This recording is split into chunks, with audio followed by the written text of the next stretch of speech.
The following presentation is rated WPC.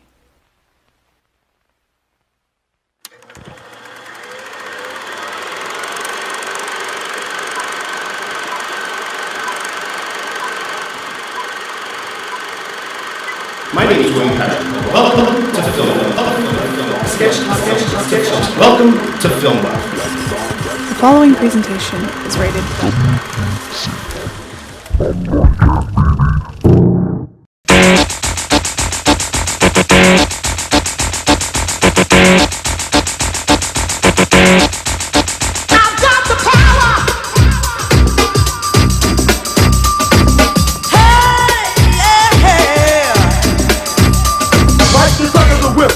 attack, front to back, in this thing called rap.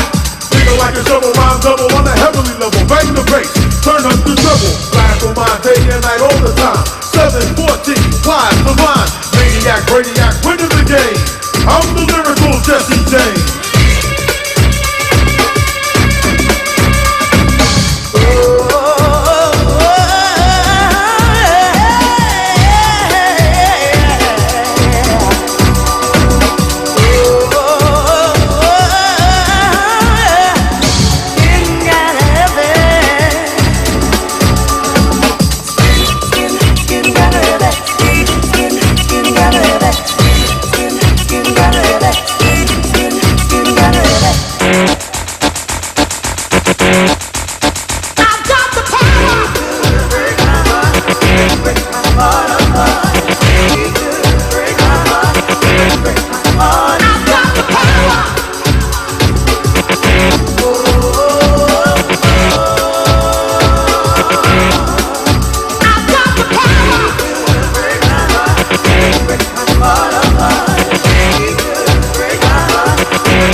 I will attack, and you don't want that.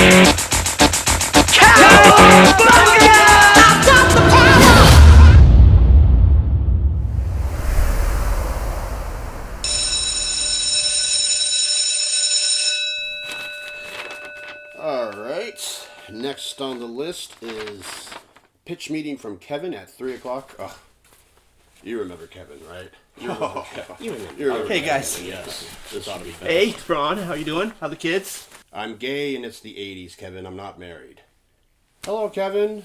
Welcome back. You know the drill. You get 5 minutes to impress us with your new pitch, and then you take your parking validation, get the fuck up out of our office. You're all very busy. You're very busy, but I think I got it, okay? I didn't have it last time, but this time, I've got it. I've got the finger on the pulse of the beating hearts of the kids today. And go. Okay, picture this. It's New York City, all right? There's a new crime wave going across town. A cult of some kind of ninjas, faceless ninjas, wearing outfits all in black. We're calling them foot soldiers. We'll call them the foot soldiers, okay? So like killer ninjas. No. They're not killing people. They're not hurting people. They're just stealing. Yeah, they're stealing jewelry. They're stealing TVs. Anything they can get their hands on and then resell. Yeah, and it's led by an evil crime lord, and we won't be able to see his face. I can't think of a face I'm going to put on him right now, so I think I'm just going to dress him in like sharp trash cans, you know. We'll put like a giant cheese grater on him, and then round him out, you know. Yeah. We'll call that guy Shredder for right now. Just for right now, Shredder. Kevin, you think that we could probably speed this along? We've got a pitch meeting in about 10 minutes about a purple dinosaur on a kids' TV show that actually doesn't eat people. So that's where our future is headed. Okay, I'm getting there. I understand. Thank you. I'm getting there. Okay. But suddenly, a new wave of heroes comes in after them. All right? We got 3 teenagers. They come in and they know karate. They're ninjas, right? 3 teenagers and they're ninjas, and they come in out of the dark. And all of a sudden, we see that they're turtles. As in slow turtles with hard shells. That's right. They're giant, mutated teenager turtles.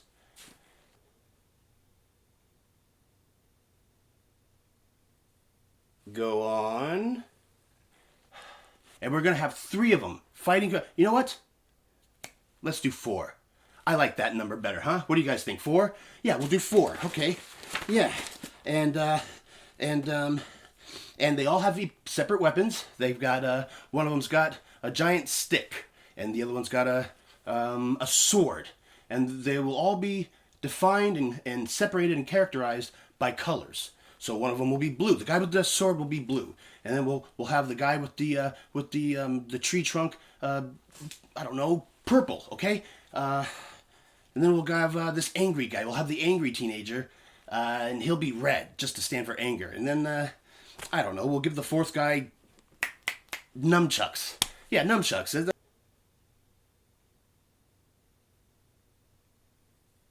Go on. Okay. We'll give them. We'll name them after famous historical icons. What are those? What are those painters' names? You know, back in the day. Leonardo. That's it. Leonardo. Raphael. Raphael. Michelangelo. And Donatello. Yes. Okay. All right. You guys are with me, okay? So there's a girl. Ah, finally, the sex. No sex. No, because that would just be weird. Okay. I'm thinking we'll call it Teenage Mutant Ninja Turtles. You sick son of a bitch. Welcome. You've earned it. You sick son of a bitch. You did it, Kevin. Yes. I'm gonna need a lot of bandages for the mess you just made, because that just blew my mind. I love it. There's so much symbolism in there. Welcome. Oh, You've earned it. You are going places, Kevin. We're getting you out of the poorhouse. You're a big player now. Playing with the big boys. You really hit that home run with us, Kevin. I knew you had it in you. I mean, genius. Teenager, mutated, ninja turtles. Why didn't we think about it so long ago? Welcome. thank you. Well, thank you. You've earned it. Thank you for your time. Thank you. I was just sitting around one night eating pizza, and I thought of it out of the blue. I thought it made sense. I thought it just made sense. What's next? Rangers that are full of power and who are mighty, but they morph all the time? Hello, everybody, and welcome back to Filmbuff University here on Filmbuff. I'm your host, William Patrick Coleman, and today we are going to be reviewing, yes, Teenage Mutant Ninja Turtles, the movie. The 1990 classic directed by Steve Barron. It's based on a 1980s comic book written and illustrated by Peter Laird and Kevin Eastman, and it is exactly how the pitch opening was. The story centers around 4 mutated teenage turtles that know how to fight karate and live in the subway under their master, who is also a mutated rat by the name of Splinter. This is going to be the first review that I'm going to try and do without notes. So in honor of the Ninja Turtles, I'm going to do it while eating pizza.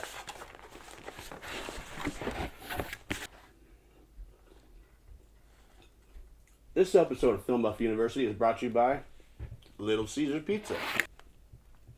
Perfect pandemic pizza. Every 4 or 5 years, a new kids trend starts. So like 1 year you had Transformers, another year, a couple of years later you got Masters of the Universe, and then Teenage Mutant Ninja Turtles sneaks in around the late 80s, 90s on cartoon form. Teenage Mutant Ninja Turtles, Teenage Mutant Ninja Turtles, Teenage Mutant Ninja Turtles, heroes in a half shell, turtle power. I I loved Teenage Mutant Ninja Turtles as a kid.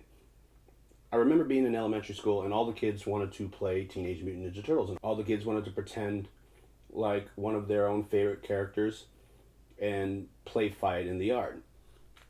I was very particular to Leonardo myself. He was considered the leader for a reason, and he had my favorite weapons, which were swords. Donatello's the smartest one, although I don't know how reliable the weapon of a bow is. Michelangelo is purely used for comic relief, so it's no surprise that his fighting weapon would be the nunchucks. But Raphael was always this busted up fourth wheel. I mean, the guy was an asshole. He's a little bitch. Downplays people, belittling everybody, always has an attitude. I lost the side! They've always got to cater to him. But I can get it back! I can get it back! Part 1 seems to reform a little bit more around him. How the fuck does Raphael walk around at night in a trench coat and still nobody notices the giant fucking turtle walking around in a trench coat? Pfft, New York. I'll tell you something, teenage or not, some of those turtles have a real attitude problem. Judith Hoag plays April O'Neil, and she would be replaced in the next installment, and then replaced again in the remake by Paige Turco, and for some reason by Megan Fox, as if Megan Fox is a believable street reporter. Shredder's cool, but come to think of it, Shredder's always been cool, in the cartoons and in the movie interpretation. It's not until the turtles actually point out how ridiculous he looks and the concept of him is that we begin to notice he is just a walking, talking trash can made out of sheer metal. The concept of the Foot Clan is pretty funny. We're going to have this big group of powerful ninjas get together and steal appliances so we can sell them back on the street, and that's how we make money. Seems like a fucking waste of talent to me. I can almost close my eyes and quote this movie by line. And years later, as an adult, I thought when I revisited it, that I'd be sitting there and think, what the fuck was I thinking to myself? But no, you'd be surprised. Teenage Mutant Ninja Turtles holds up very well. It's actually very dark. In fact, Steve Barron, the director, was terminated before editing began process on the Ninja Turtles for fear that he was making it too dark, and who knows what kind of movie we would have had he actually started editing it. This movie is as dark as Teenage Mutant Ninja Turtles can get and still appeal to a kid's movie. And it dances a pretty good fine line between the two. Josh Pius is one of my favorite personalities attached to the Turtles playing Raphael. You can see him in the back seat of the taxi cab that Raphael flips over the front hood of. What the heck was that? Looked like sort of a big turtle in a trench coat. You're gonna look wild, you right? This actor will later on appear in movies such as Scream 3. We'll talk about your movie down at the station. Okay?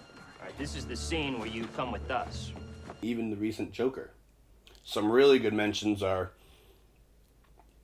Skeet Ulrich playing a thug, Ernie Reyes Jr., who would play Keno in the sequel, and my favorite, a young Sam Rockwell, pre-Academy Award winning. And in the world of digital, it would appear to be one of the last puppet costume reliant productions that existed, provided by the Jim Henson Company. In fact, it was the last movie Jim Henson was alive to see successful before his passing a month and a half after its release. But as always, let's see what's going on with Ryan Miller in today's In the Field segment with Ryan Miller. Ryan?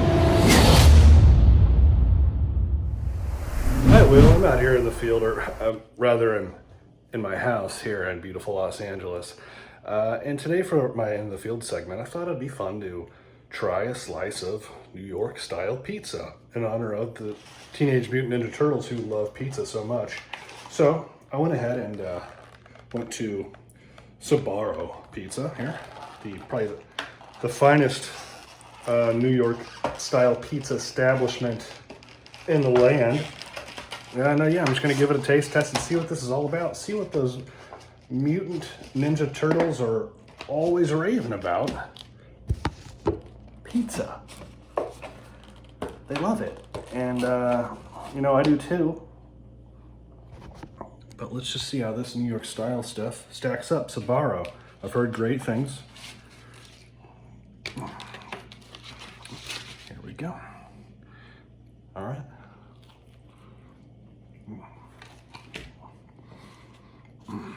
Oh, that is a good New York style pizza. Hot dog. I'll wash it down with a little bit of water here. Oh, I'm thirsty. Oh. Water. Give me some of that water. Oh. You want water? Yeah, baby. Remember what we talked about on that planet? We need your help. We need high-quality H2O. We need water. We are asking that you deliver us 2 liters of purified water once a week. If you decline our request, we will attack and colonize Earth, stealing the abundance of high-quality H2O in the process. The choice is yours. Yeah, I remember. How are you communicating to me through an Aliens Blu-ray cover? With signs. Oh.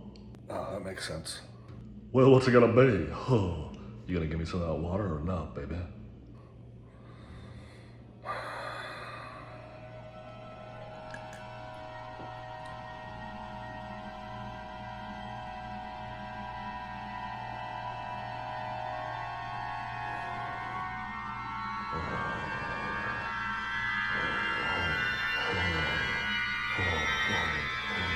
Yeah, no, I think I'm gonna pass. Back to you, Will. Whoa. Ryan? You totally chose pizza for the same gimmick as I did, man. God. Didn't you get the memo? I guess I should start sending memos instead of asking people, did you get the memo, when I don't have a memo machine. Corey Feldman plays the voice of Donatello, but I haven't even got to the best part. There's a character in here by the name of Casey Jones, and he's portrayed by underrated character actor Elias Koteas. Elias Koteas is a wonderful actor who would go on to do so much more work later, but you didn't notice him at first. So he's in movies like Let Me In, Curious Case of Benjamin Button, Zodiac. Light of my life!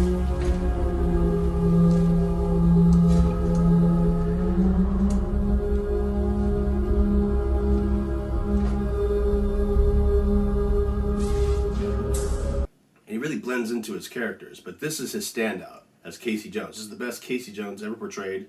Sorry, Stephen Arnell. He is a blast to watch as Casey Jones. He's basically the street vigilante who wears a hockey mask, walks around and beats up people with a hockey stick. But you can tell Elias Koteas is having the time of his life playing this character. He would become a welcome addition in part 3. Step back, dudes! I just brought us some heavy artillery! Donnie!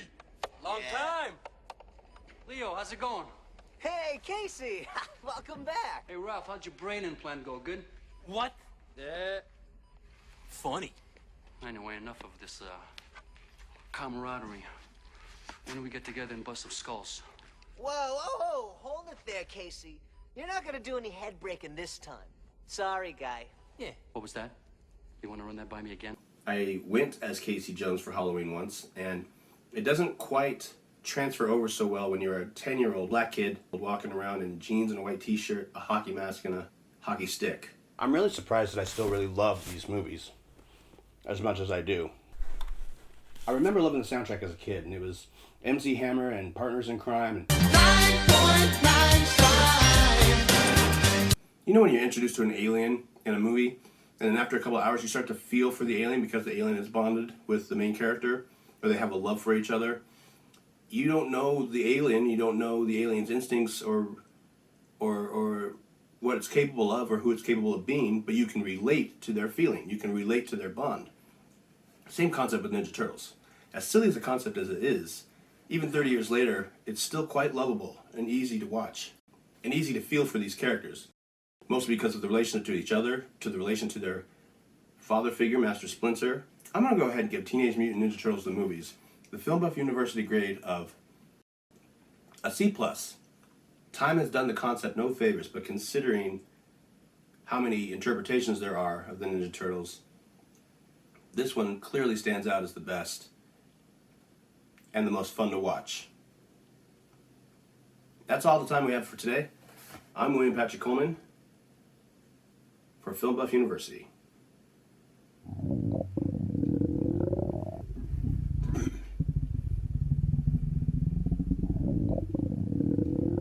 Mega. I have always liked Kawabunga. Huh? Kawabunga! I made a funny.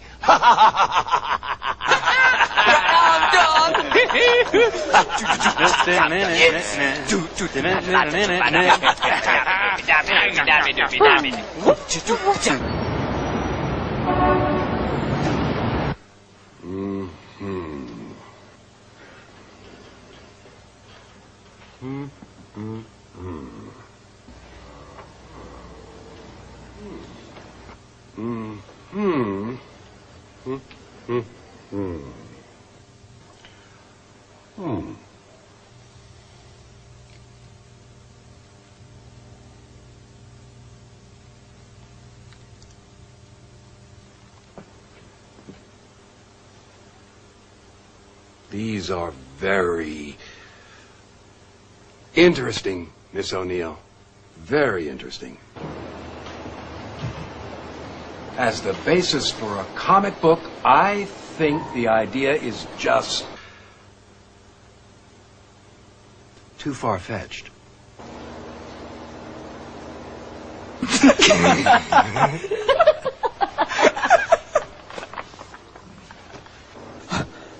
Far-fetched? Shish! Yeah.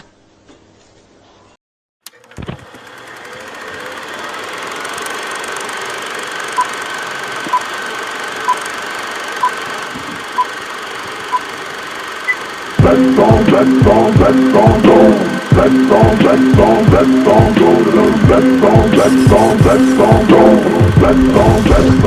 song.